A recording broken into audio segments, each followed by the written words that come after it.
লোকটি একজন বিলিয়নিয়ার, কিন্তু প্রতিদিন মেকআপ করে। সেই ইচ্ছা করেই নারীর মতো আচরণ করে, যেন তার বাগদত্তা ভয় পেয়ে সম্পর্ক ভেঙে দেয়। যখন সেই ধনী মেয়েটির সঙ্গে দেখা করতে যায়, মেয়েটি তার অদ্ভুত রূপ দেখে রীতিমতো ভয় পেয়ে যায়। সেই মুহূর্তেই সে বিয়ের সম্পর্ক ভেঙে দেবার প্রস্তাব দেয়, কিন্তু সে জানতো না এইটাই ছিল ছেলেটির উদ্দেশ্য। ছেলেটি মোটেই বিয়ে করতে চাইছিল না। এই খবর শুনে দাদি প্রচন্ড রেগে যান। তার স্বপ্ন ছিল নাতির জন্য একজন ভালো বউ খুঁজে বের করা, কিন্তু সেই আশায় জল পড়লো। হতাশ হয়ে দাদি বাড়ি ফেরেন। ঠিক সেই সময় এক চোর তার সুযোগ নিয়ে দাদির পার্স চুরি করে।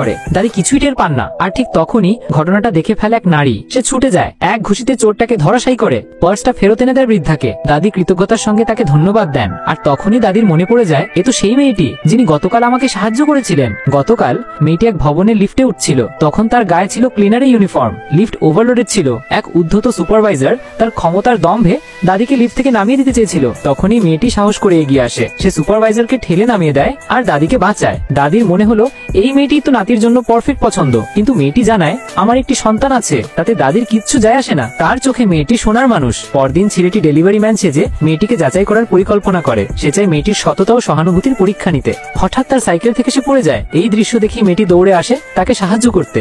দেখুন, এটা কোনো সাধারণ মোবাইল স্ট্যান্ড না, এটা আমার হাতে তৈরি 100% হ্যান্ডমেড, একদম ইউনিক ডিজাইন, ফুল প্রিন্টেড, প্রিমিয়াম কোয়ালিটি, দেখতে যেমন সুন্দর ব্যবহারেও তেমন মজবুত। এমবিআর আর দাম মাত্র 100 টাকা। হ্যাঁ, ঠিক শুনেছেন, নিজের টেবিল, পড়ার রুম বা গিফট দেওয়ার জন্য পারফেক্ট। যদি নিতে চান তাহলে কমেন্টে লিখুন আই ওয়ান্ট ইট অথবা ইনবক্স করুন এখনই। স্টক কিন্তু লিমিট।